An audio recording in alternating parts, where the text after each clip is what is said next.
2024-25ನೇ ಸಾಲಿನ 10ನೇ ತರಗತಿ ಪರೀಕ್ಷೆ ವಿದ್ಯಾರ್ಥಿಗಳಿಗೆ ಸ್ವಾಗತ.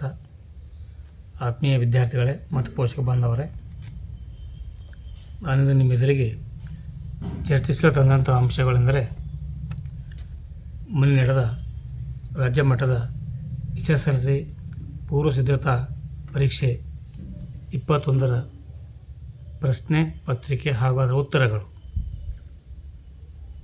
ಮೊದಲನೇದಾಗಿ 1ನೇ ಪ್ರಶ್ನೆ, ಕೇಸರಿ ಪತ್ರಿಕೆಯನ್ನು ಪ್ರಕಟಿಸಿದವರು ಬಾಲ್ ಗಂಗಾಧರ್ ತಿಲಕ್.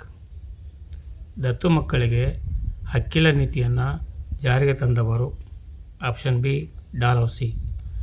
ಭಾರತದ ಹೆಬ್ಬಾಗಿಲು ಎಂದು ಕರೆಯಲ್ಪಡುವ ಬಂದರು ಆಪ್ಷನ್ ಡಿ ಮುಂಬೈ. ನಮ್ಮ ಸಂವಿಧಾನದ 24ನೇ ವಿಧಿಯ ಉದ್ದೇಶ ಆಪ್ಷನ್ ಸಿ ಬಾಲ ಕಾರ್ಮಿಕತೆಯ ನಿಷೇಧ. ಮಾನವ ಕುಲ ತಾವನೊಂದೇ ವಲಂ ಎಂದು ಹೇಳಿದವರು ಆಪ್ಷನ್ ಬಿ ಪಂಪ.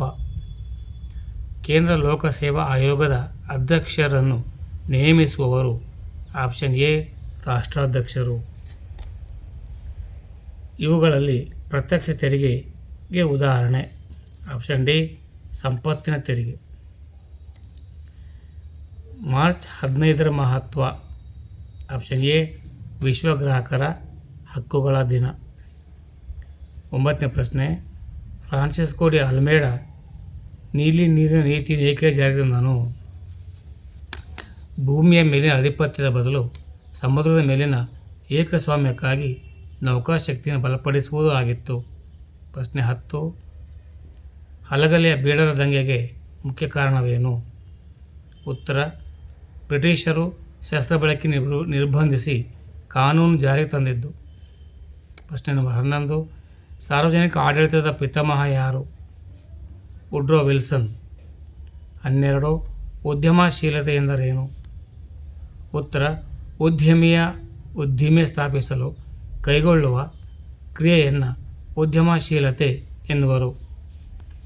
ಪ್ರಶ್ನೆ 13, ಸರ್ ವಿಶ್ವೇಶ್ವರಯ್ಯನವರನ್ನು ಭಾರತ ಆರ್ಥಿಕತೆಯ ಯೋಜನೆಗಳ ಪಿತಾಮಹ ಎಂದು ಕರೆಯುತ್ತಾರೆ. ಉತ್ತರ, ಭಾರತಕ್ಕೆ ಯೋಜಿತ ಅರ್ಥವ್ಯವಸ್ಥೆ ಎಂಬ ಪುಸ್ತಕವನ್ನು ಪ್ರಕಟಿಸಿ ಭಾರತದ ಆರ್ಥಿಕ ಅಭಿವೃದ್ಧಿಗೆ ಯೋಜನೆ ಅಗತ್ಯವನ್ನು ಒತ್ತಿ ಹೇಳಿದರು. ಹಾಗಾಗಿ ಅವರನ್ನು ಭಾರತದ ಆರ್ಥಿಕ ಯೋಜನೆಯ ಪಿತಾಮಹ ಎಂದು ಕರೆಯಲಾಗುತ್ತದೆ. ಪ್ರಶ್ನೆ 14, ಭಾರತದಲ್ಲಿ ಅತಿ ಹೆಚ್ಚು ದಾಖಲೆ ಮಳೆಯಾಗುವ ಪ್ರದೇಶ ಯಾವುದು?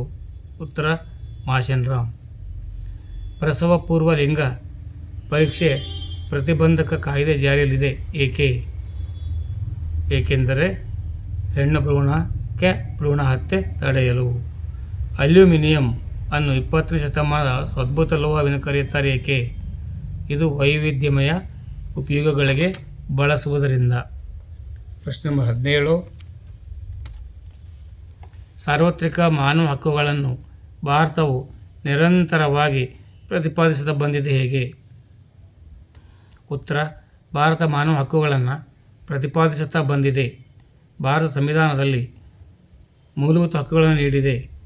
ವಿಶ್ವಸಂಸ್ಥೆಯ ಸಾಮಾನ್ಯ ಸಭೆಯಲ್ಲಿ ಮಾನವ ಹಕ್ಕುಗಳನ್ನು ಸಮರ್ಥಿಸುತ್ತಾ ಬಂದಿದೆ. ಜನಾಂಗ ಹತ್ಯೆ, ಶೋಷಣೆ, ದಬ್ಬಾಳಿಕೆಗಳಿಗೆ ವಿರೋಧ.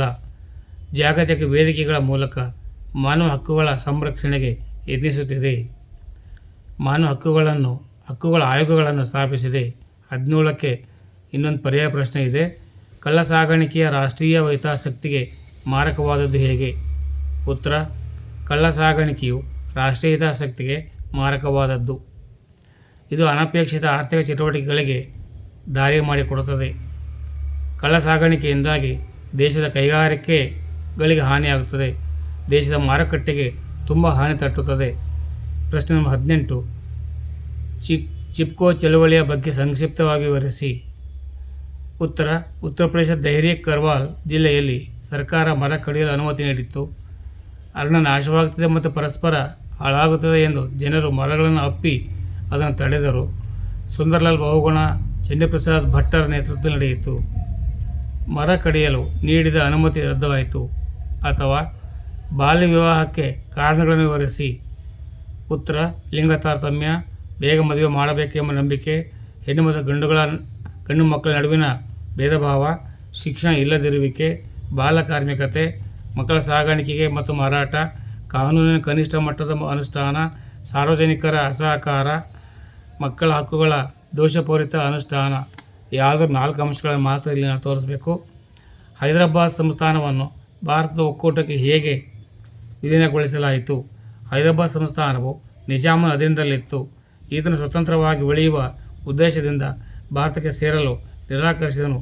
ನಿಜಾಮನ ಕ್ರೂರ ಪಡೆಯಾದ ರಜಾಕರ ವಿರುದ್ಧ ಜನತೆಯಲ್ಲಿ ವ್ಯಾಪಕ ಪ್ರತಿರೋಧವಿತ್ತು. ಭಾರತ ಸರ್ಕಾರ ಸೈನ್ಯವನ್ನು ಕಳುಹಿಸಿ ನಿಜಾಮನನ್ನು ಸೋಲಿಸಿ ಹೈದರಾಬಾದ್ ಸಂಸ್ಥಾನವನ್ನು 1948ರಲ್ಲಿ ಭಾರತದೊಂದಿಗೆ ವಿಲೀನಗೊಳಿಸಿತು. ಬಂಗಾಳದಲ್ಲಿನ ದ್ವಿಸರ್ಕಾರ ಪದ್ಧತಿಯ ಬಗ್ಗೆ ಬರೆಯಿರಿ. 1765ರಲ್ಲಿ ರಾಬರ್ಟ್ ಕ್ಲೈವನು ಬಂಗಾಳದಲ್ಲಿ ದ್ವಿಸರ್ಕಾರ ಪದ್ಧತಿಯನ್ನು ಜಾರಿಗೆ ತಂದನು. ಕಂದಾಯ ವಸೂಲಾತಿ, ನಾಗರಿಕ ಮತ್ತು ಅಪರಾಧ ನ್ಯಾಯ ನಿರ್ವಹಣಾ ವ್ಯವಸ್ಥೆಯನ್ನು ಭಾರತೀಯ ಅಧಿಕಾರಿಗಳಿಗೆ ನೀಡಲಾಯಿತು. ವಸೂಲಾದ ಕಂದಾಯದ ನಿರ್ವಹಣಾ ಆಡಳಿತವನ್ನು ಬ್ರಿಟಿಷರು ತಮ್ಮ ಬಳಿಯೇ ಇಟ್ಟುಕೊಂಡರು. ಪ್ರಶ್ನೆ ನಂಬರ್ 21. ಪ್ರವಾಹದಿಂದ ಉಂಟಾಗುವ ಪರಿಣಾಮಗಳನ್ನು ತಿಳಿಸಿ. ಜನರ ಆಸ್ತಿಪಾಸ್ತಿ, ಮನೆ ಹಾನಿಗೀಡು ಮಾಡುತ್ತದೆ. ಭೂಮಿ ಮತ್ತು ಬೆಳೆಗಳು ಹಾನಿಯಾಗುತ್ತವೆ. ದೂರಸಂಪರ್ಕ, ವಿದ್ಯುತ್ ಪೂರೈಕೆ ಅಸ್ತವ್ಯಸ್ತಗೊಳ್ಳುತ್ತವೆ. ಸಾರಿಗೆ ಸೌಲಭ್ಯ ಅಸ್ತವ್ಯಸ್ತಗೊಳ್ಳುತ್ತವೆ. ಫಲವತ್ತಾದ ಮಣ್ಣಿನ ಮೇಲ್ಭಾಗವು ಕೊಚ್ಚಿ ಹೋಗುತ್ತದೆ ಹಾಗೂ ಅನೇಕ ಗಿಡ ಮರಗಳು ಹಾನಿಗೊಳಗಾಗುತ್ತವೆ. ಅನೇಕ ರೋಗಗಳು ಉಲ್ಬಣಕ್ಕೆ ಕಾರಣವಾಗುತ್ತವೆ. ಇಲ್ಲಿ 7 ಅಂಶ ಕೊಟ್ಟಿದ್ದೇನೆ. ಯಾವುದು 4 ಅಂಶವನ್ನು ಮಾತ್ರ ಬರೀಬೇಕು. ಶಿವಾಲಿಕ್ ಶ್ರೇಣಿಯ ಲಕ್ಷಣಗಳನ್ನು ವಿವರಿಸಿ. ಹಿಮಾಲಯಗಳಲ್ಲಿ ಇತ್ತೀಚೆಗೆ ನಿರ್ಮಿತವಾದುದು ಶಿವಾಲಿಕ್ ಶ್ರೇಣಿ. ಅತ್ಯಂತ ದಕ್ಷಿಣದಲ್ಲಿರುವ ಸರಣಿಯಾಗಿದೆ. ಕಡಿಮೆ ಎತ್ತರ ಹೊಂದಿದೆ. ಹಿಮಾಲಯದ ಪಾದಬೆಟ್ಟಗಳೆಂದು ಕರೆಯುವರು. ಇಲ್ಲಿ ಸಮತಟ್ಟಾದ ಕಿರಿದಾದ ಮೈದಾನಗಳಿದ್ದು ಅವುಗಳನ್ನು ಡೂನುಗಳೆಂದು ಕರೆಯುವರು. ಸುಗ್ಗಿ ಪೂರ್ವದ ತಂತ್ರಜ್ಞಾನವು ಹಸಿರು ಕ್ರಾಂತಿಯನ್ನು ಪ್ರಭಾವಿಸಿತು ಹೇಗೆ? ಕೃಷಿಯಲ್ಲಿ ಹೆಚ್ಚು ಇಳುವರಿ ಬೀಜಗಳ ಬಳಕೆಯಿಂದ, ರಾಸಾಯನಿಕ ಗೊಬ್ಬರಗಳ ಬಳಕೆಯಿಂದ, ಕ್ರಿಮಿನಾಶಕಗಳ ಬಳಕೆಯಿಂದ, ನೀರಾವರಿ ಸೌಲಭ್ಯಗಳ ಬಳಕೆಯಿಂದ ಈ ಅಂಶಗಳು ಹಸಿರು ಕ್ರಾಂತಿಯನ್ನು ಪ್ರಭಾವಿಸಿದವು. ಗ್ರಾಹಕ ಸಂರಕ್ಷಣಾ ಕಾಯ್ದೆಯ ಉದ್ದೇಶಗಳೇನು? ಸುರಕ್ಷತೆ, ಗುಣಮಟ್ಟಕ್ಕೆ ಮೊದಲ ಪ್ರಶಸ್ತಿ ನೀಡುವುದು, ಅಪಾಯಕಾರಿ ವಸ್ತುಗಳ ತಯಾರಿಕೆ ಮತ್ತು ಮಾರಾಟವನ್ನು ತಪ್ಪಿಸುವುದು, ಅನುಚಿತ ವ್ಯವಹಾರ ಪದ್ಧತಿಗಳನ್ನು ತಡೆಗಟ್ಟುವುದು, ಗುಣಮಟ್ಟ, ಅಳತೆ, ತೂಕ ಬೆಲೆಗಳ ಮೇಲೆ ನಿಗಾ ವಹಿಸುವುದು, ಬಳಕೆದಾರರಿಗೆ ಸೂಕ್ತ ಪರಿಹಾರ ಕೊಡಿಸುವುದು, ಗ್ರಾಹಕ ಶಿಕ್ಷಣ ನೀಡಿ ಜಾಗೃತಿ ಮೂಡಿಸುವುದಾಗಿದೆ. ಪ್ರಶ್ನೆ ನಂಬರ್ 25. ಭಾರತ ಇತಿಹಾಸದಲ್ಲಿ 19ನೇ ಶತಮಾನವನ್ನು ಭಾರತೀಯ ಪುನರುಜ್ಜೀವನ ಕಾಲವೆಂದು ಕರೆಯಲಾಗಿದೆ. ಸಮರ್ಥಿಸಿ. 19ನೇ ಶತಮಾನದಲ್ಲಿ ಭಾರತೀಯರಿಗೆ ಪಾಶ್ಚಾತ್ಯ ನಾಗರಿಕತೆಯ ಸಂಪರ್ಕ ದೊರೆಯಿತು. ಇಂಗ್ಲಿಷ್ ವಿದ್ಯಾಭ್ಯಾಸದ ಸೌಲಭ್ಯ ದೊರೆಯಿತು. ಪ್ರಜಾಪ್ರಭುತ್ವ, ರಾಷ್ಟ್ರೀಯತೆ ಪರಿಕಲ್ಪನೆಗಳ ಪರಿಚಯವಾದವು. ವೈಚಾರಿಕತೆಯ ಮನೋಭಾವನೆ ಬೆಳೆಯಿತು.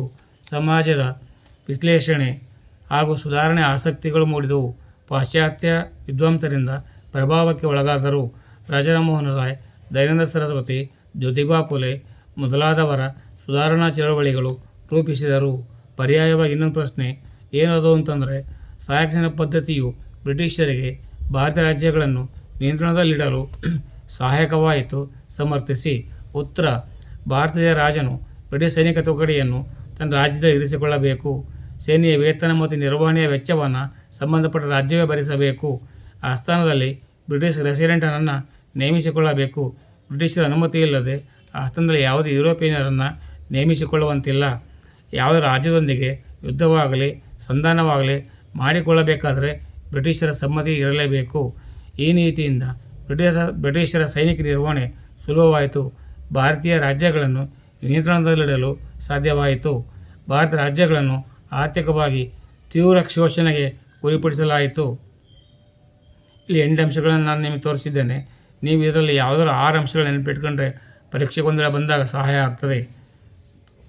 ಭೂಬಳಕೆ ಪ್ರಕಾರಗಳು ಪಟ್ಟಿ ಮಾಡಿ. ನಿವ್ವಳ ಸಾಗುವಳಿ ಕ್ಷೇತ್ರ, ಅರಣ್ಯ ಭೂಮಿ, ವ್ಯವಸಾಯೇತರ ಭೂಬಳಕೆ, ಬೀಳು ಭೂಮಿ, ಹುಲ್ಲುಗಾವಲು, ಬಳಕೆಯಾಗದ ವ್ಯವಸಾಯದ ಯೋಗ್ಯ ಭೂಮಿ. 26ನೇ ಪ್ರಶ್ನೆಗೆ ಪರ್ಯಾಯವಾಗಿ ಇನ್ನೊಂದು ಪ್ರಶ್ನೆ ಇದೆ. ಅದು ಯಾವುದಪ್ಪ ಅಂದರೆ, ಕೈಗಾರಿಕೆಗಳ ಸ್ಥಾನೀಕರಣದ ಮೇಲೆ ಪ್ರಭಾವ ಬೀರುವ ಅಂಶಗಳನ್ನು ಪಟ್ಟಿ ಮಾಡಿ. ಇಲ್ಲಿ ಯಾವುದೇ ಕೈಗಾರಿಕೆಗಳನ್ನು ಸ್ಥಾಪಿಸಬೇಕಾದರೆ ಗಮನದಲ್ಲಿಟ್ಕೊಳ್ಬೇಕಾದ ಮುಖ್ಯಾಂಶಗಳು ನಾವು ಈ ರೀತಿಯಾಗಿ ಹೇಳ್ಬೋದಾಗಿದೆ. 1. ಕಚ್ಚಾ ವಸ್ತುಗಳು, ಶಕ್ತಿ ಸಂಪನ್ಮೂಲ, ಮಾರುಕಟ್ಟೆ ಸೌಲಭ್ಯ, ಕಾರ್ಮಿಕರ ಲಭ್ಯತೆ, ಬಂದರುಗಳ ಸೌಲಭ್ಯ, ಕಡಿಮೆ ದರದ ಭೂಮಿ ದೊರೆಯುವಿಕೆ, ತಾಂತ್ರಿಕತೆ, ವಿದ್ಯುತ್ ಸೌಲಭ್ಯ, ಸರ್ಕಾರ ನೀತಿ ನಿಯಮಗಳು, ಇಲ್ಲಿ ಯಾವುದಾದ್ರೂ 6 ಅಂಶಗಳನ್ನು ನೆನಪಿಟ್ಟುಕೊಳ್ಬೇಕು. ಬ್ಯಾಂಕ್ ಖಾತೆಗಳು ಜನರಿಗೆ ಹೇಗೆ ಉಪಯುಕ್ತವಾಗಿವೆ ವಿವರಿಸಿ. ಬ್ಯಾಂಕ್ ಖಾತೆಯು ಹಣದ ಭದ್ರತೆಯನ್ನು ಕಾಪಾಡುತ್ತದೆ, ಹಣದ ಪಾವತಿಗಳನ್ನು ಮಾಡಲು ಸಹಾಯ ಮಾಡುತ್ತದೆ, ಹಣವನ್ನು ವಸೂಲಿ ಮಾಡಲು ಸಹಾಯ ಮಾಡುತ್ತದೆ, ಹೊಂದಿರುವವರು ಸಾಲ ಪಡೆಯಲು ಸಾಧ್ಯವಾಗುತ್ತದೆ, ವ್ಯವಹಾರಗಳನ್ನು ಸುಗಮವಾಗಿ ನಡೆಸಲು ಸಾಧ್ಯ ಮಾಡಿಕೊಡುತ್ತದೆ, ಭದ್ರತಾ ಕಪಾಟುಗಳನ್ನು ಪಡೆಯಬಹುದಾಗಿದೆ.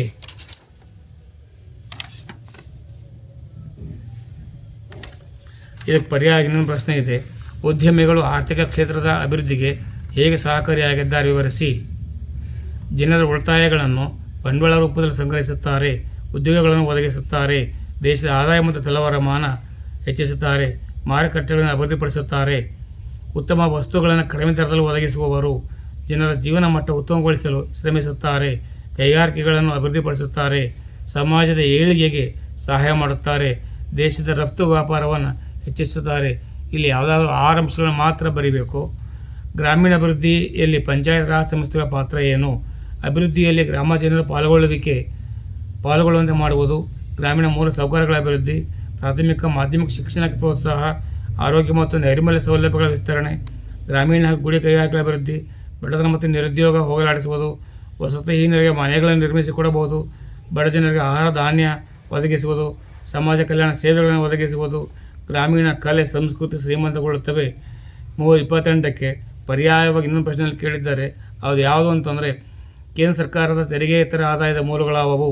ರಿಸರ್ವ್ ಬ್ಯಾಂಕ್ ಗಳಿಸುವ ನಿವ್ವಳ ಲಾಭ, ಭಾರತ ರೈಲ್ವೆ ಗಳಿಸುವ ನಿವ್ವಳ ಲಾಭ, ಅಂಚೆ ದೂರವಾಣಿಗಳ ಸೇವೆಗಳಿಂದ ಬರುವ ಆದಾಯ, ಸಾರ್ವಜನಿಕ ಉದ್ಯಮಗಳು ಗಳಿಸುವ ಆದಾಯ, ನಾಣ್ಯ ಮತ್ತು ಟಂಕಸಾಲೆಗಳಿಂದ ಬರುವ ಆದಾಯ, ವಿವಿಧ ರೀತಿಯ ಶುಲ್ಕಗಳು ಮತ್ತು ದಂಡಗಳು. ಜಾಗತಿಕ ಶಾಂತಿ ಸ್ಥಾಪನೆ ಹಾಗೂ ಸಮಸ್ಯೆಗಳ ನಿವಾರಣೆಯಲ್ಲಿ ವಿಶ್ವಸಂಸ್ಥೆ ಸಾಧನೆ ಮಹತ್ವದ ಸಮರ್ಥಿಸಿ. ಉತ್ತರ ಕೊರಿಯಾ ವಿವಾದ, ಸೂಯಸ್ ಕಾಲುವೆ ಬಿಕ್ಕಟ್ಟು, ವಿಯೆಟ್ನಾಂ ಸಮಸ್ಯೆಗಳನ್ನು ಬಗೆಹರಿಸಿದೆ. ಕಾಶ್ಮೀರ ಸಮಸ್ಯೆ, ಪ್ಯಾಲೆಸ್ತೈನ್ ಮತ್ತು ಇಸ್ರೇಲ್ ವಿವಾದ ಪರಿಹಾರಕ್ಕೆ ಶ್ರಮಿಸುತ್ತಿದೆ. ನಿಶ್ಯಸ್ತ್ರೀಕರಣ ಸಾಧನೆ ನಿಟ್ಟಿನಲ್ಲಿ ಪ್ರಯತ್ನ ಮಾಡುತ್ತಿದೆ. ಹಣಕಾಸಿನ ಹಾಗೂ ಅಂತಾರಾಷ್ಟ್ರೀಯ ವ್ಯಾಪಾರಗಳ ಸಮಸ್ಯೆಗಳ ಪರಿಹಾರಕ್ಕೆ ಪ್ರಯತ್ನಿಸುತ್ತಿದೆ. ವಿಶ್ವ ಆರೋಗ್ಯ ಸಂಸ್ಥೆಯ ಮೂಲಕ ಮಾರಕ ರೋಗಗಳ ನಿರ್ಮೂಲನೆಗೆ ಪ್ರಯತ್ನಿಸುತ್ತಿದೆ. ಮಾನವ ಹಕ್ಕುಗಳ ಸಾರ್ವತ್ರಿಕ ಘೋಷಣೆ, ವಿಶ್ವದಾದ್ಯಂತ ಮಾನವ ಹಕ್ಕು ಜಾರಿಗೆ ಪ್ರಯತ್ನ ಮಾಡುತ್ತಿದೆ. ವರ್ಣಭೇದ ನೀತಿ, ಸಾಮ್ರಾಜ್ಯಶಾಹಿತ್ವ, ವಸತಿಶಾಹಿತ್ವ ಅಂತ್ಯಗೊಳಿಸಲು ಪ್ರಯತ್ನ ಮಾಡ್ತಾ ಇದೆ. ಜಾಗತಿಕ ತಾಪಮಾನದ ದುಷ್ಪರಿಣಾಮ ತಡೆಯಲು ಶ್ರಮಿಸುತ್ತಿದೆ. ಸಂಘಟಿತ ಮತ್ತು ಅಸಂಘಟಿತ ವಲಯದ ಕೆಲಸಗಾರ ನಡುವಿನ ವ್ಯತ್ಯಾಸಗಳೇನು? ಈಗ ಸಂಘಟಿತ ಕೆಲಸಗಾರರನ್ನು ನೋಡೋಣ. ಕಾಯ್ದೆ ಕಾನೂನುಗಳಿಗೆ ಬದ್ಧವಾದ ಕೆಲಸ ಮಾಡುವವರು, ನಿಗದಿತ ವೇತನ, ಭತ್ಯೆ, ವಿಶ್ರಾಂತಿ ವೇತನ, ನಿವೃತ್ತಿ ವೇತನ ಪಡೆಯುವವರು. ನಿವೃತ್ತಿ ವೇತನ ಸೌಲಭ್ಯಗಳು ನೀಡಲಾಗುತ್ತದೆ. ಉದಾಹರಣೆ ಖಾಸಗಿ ಕಂಪನಿಗಳು, ಕಾರ್ಖಾನೆಗಳು, ಸರ್ಕಾರಿ ಇಲಾಖೆ, ಶಾಲಾ ಕಾಲೇಜು, ಬ್ಯಾಂಕು, ಸೇನೆ ಇತ್ಯಾದಿ. ಅಸಂಘಟಿತ ಕೆಲಸಗಾರರು ಕಾಯ್ದೆ ಕಾನೂನುಗಳಿಗೆ ಒಳಪಟ್ಟ ಕೆಲಸ ಮಾಡುವವರು. ನಿಗದಿತ ವೇತನ ಮತ್ತು ಸೌಲಭ್ಯಗಳಿರುವುದಿಲ್ಲ. ನಿವೃತ್ತಿ ವೇತನ ಸೌಲಭ್ಯ ಇಲ್ಲ. ಉದಾಹರಣೆ ಮನೆ ಕೆಲಸಗಾರರು, ಕೂಲಿಕಾರರು, ಕೃಷಿ ಕಾರ್ಮಿಕರು, ವಾಹನಗಳ ರಿಪೇರಿ, ತಳ್ಳುಗಾಡಿ ವ್ಯಾಪಾರಿ ಮುಂತಾದವರು. 1919ರ ಭಾರತ ಸರ್ಕಾರದ ಕಾಯ್ದೆಯ ಮುಖ್ಯಾಂಶಗಳನ್ನು ವಿವರಿಸಿ.